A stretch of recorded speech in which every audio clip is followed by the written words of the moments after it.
తండ్రులు తల్లులో మీరు ఇంట్లో పొగరుబోతులుగా ఉంటే నీ పిల్లలు కూడా పొగరుబోతులుగా తయారవుతారు. మీ ఇంట్లో మీరు గర్విష్ఠులుగా ఉంటే మీ పిల్లలు కూడా గర్విష్ఠులుగా తయారవుతారు.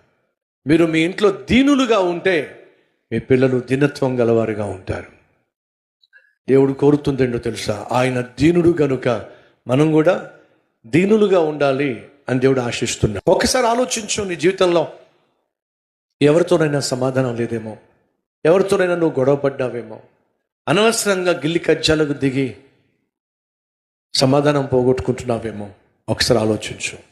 నీకు చేతనైతే సమాధానపరిచే ప్రయత్నమే చేయాలి తప్ప సమాధానంగా ఉన్నవారిని మాత్రం శత్రువులుగా మాత్రం ఏనాడు నీ జీవితంలో చేసే ప్రయత్నము చేయొద్దు. సమాధానపరచువారు ధన్యులు.